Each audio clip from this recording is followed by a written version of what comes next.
అందరికీ నమస్కారం ఫ్రెండ్స్. మనం ఈరోజు ఈ వీడియోలో 3D ప్రింటర్ ఆన్ చేసి దాని వర్కింగ్ ఎలా ఉందో చూద్దాం. ఈ ప్రింటర్కి వోల్టేజ్ 2 ఆప్షన్లు ఇచ్చాడు.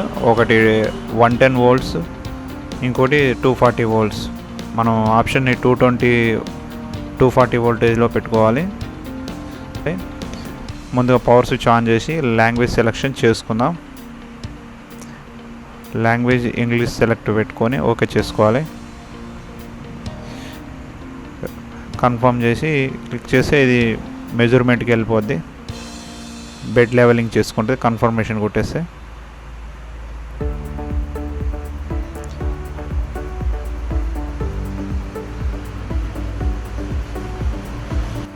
బెడ్ లెవెలింగ్కి చాలా టైం పడుతుంది, అందుకని వీడియో కట్ చేసి చూపిస్తాను.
Printer bed levelling, nozzle heating, bed temperature ఇవన్నీ సెట్ చేసుకునే లోపు మనం ఫిలమెంట్ ర్యాక్ మీద కూర్చోబెట్టి ఫిలమెంట్ చివరన 45 డిగ్రీస్లో కట్ చేసి ఎక్స్ట్రూడర్లో ఒక బటన్ ఉంటుంది, ఆ బటన్ని ప్రెస్ చేసి ఫిలమెంట్ని దాంట్లోకి పుష్ చేయాలి.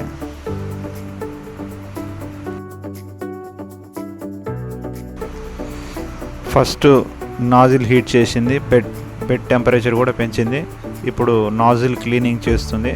నాజిల్లో ఇప్పుడు ఉన్న ఫిలమెంట్ హీట్ చేసి బయటికి ఒకసారి ప్రెస్ చేస్తుంది, చెక్ చేసుకుంటుంది అది.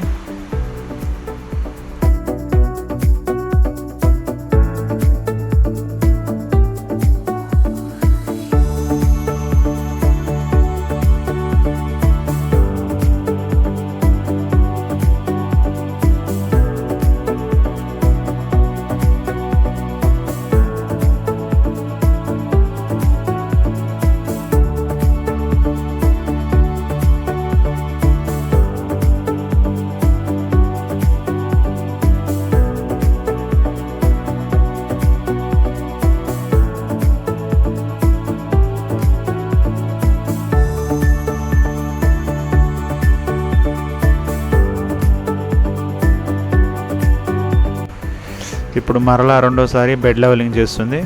ఇప్పుడు బెడ్ లెవెలింగ్లో ఏమైనా లోపం ఉంటే అది పక్కన డిస్ప్లేలో చూపిస్తుంది. అది మాన్యువల్గా మనం సెట్ చేసుకోవచ్చు.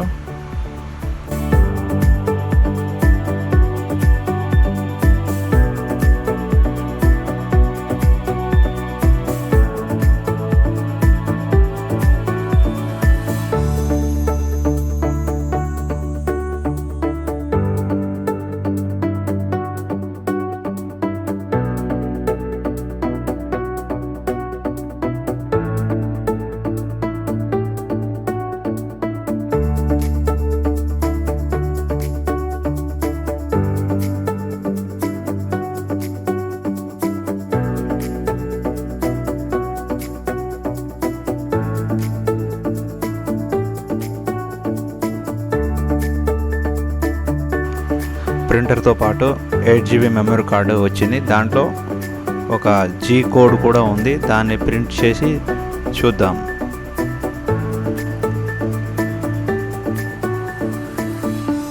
ప్రింటింగ్ ఇచ్చిన ప్రతిసారి ఇలా అడుగుతుంది. ఆటో లెవెలింగ్ ఆన్లో ఉండాలా ఆఫ్లో ఉండాలని అడుగుతుంది. ఎప్పుడు ఆన్లోనే పెట్టుకోవాలి. ప్రింటింగ్ ఇది అయ్యే ప్రతిసారి ఆటో లెవెలింగ్ ఆన్లోనే ఉండాలి. కన్ఫర్మ్ కొట్టాలి. కన్ఫర్మ్ కొట్టుకొని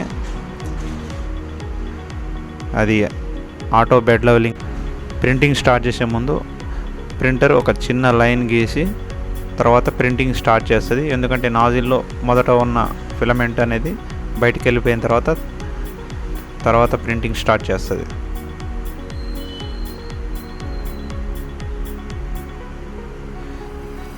ఇలాంటివి చాలా మనం ప్రింటింగ్ తీసాం.